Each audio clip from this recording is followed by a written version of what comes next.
Jusqu'au 27 avril, c'est la semaine européenne de la vaccination. Pour en parler, nous recevons le docteur Jean-Philippe Leroy, médecin auprès de l'ARS, chargé justement de la vaccination.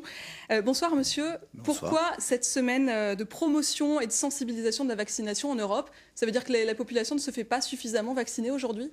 Alors c'est l'opportunité en fait en Europe effectivement et en France notamment de rendre un peu la parole à ceux qui font la vaccination et d'essayer de convaincre un petit peu la population puisqu'on sait aujourd'hui qu'il y a besoin de convaincre, d'apporter des arguments. Puis c'est aussi l'opportunité de changer puisque là ce qui est important c'est qu'on va promouvoir un nouveau calendrier de vaccination avec quelques changements, une simplification.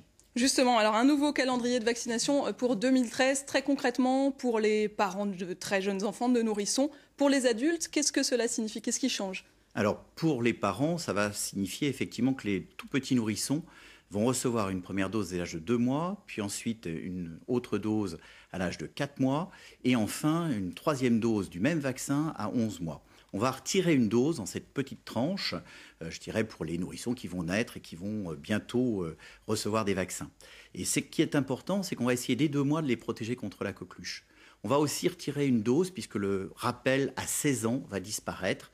Et alors surtout pour les adultes, on va avoir un rendez-vous fixe à l'âge de 25, 45 et 65 ans. Et on n'aura plus en fait cet espace de 10 ans à calculer en fonction de la dernière vaccination puisque le rendez-vous sera fixe tous les 20 ans. Alors un mot sur la rougeole, une épidémie concerne actuellement la Grande-Bretagne. Il y en avait eu une en France en 2011. Cette maladie, elle progresse justement? Alors c'est une maladie qui a explosé en France en 2011 puisqu'on a eu plus de 16 000 cas, une maladie qu'on croit bénigne et qui aurait pu être largement évitée si les recommandations de vaccination avaient été plus appliquées en France.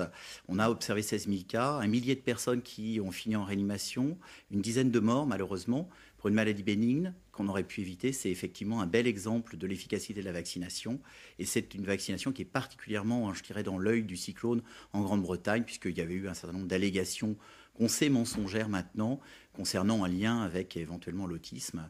Et donc ça, on sait que c'est quelque chose de totalement faux maintenant. Alors en deux mots, justement, il faut restaurer la confiance, vous le disiez. Les industriels du médicament appellent eux aussi à une campagne de promotion de la vaccination. Ça veut dire que la population a perdu confiance en ces vaccins?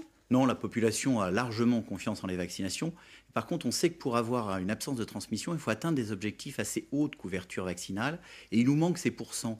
Et c'est pour ça qu'il faut qu'on réussisse à convaincre un peu plus encore la population de se vacciner et d'adhérer aux recommandations qui évitent largement les problèmes de santé, comme la rougeole, comme la coqueluche quand on est vacciné. Merci, docteur Leroy, d'avoir répondu à nos questions.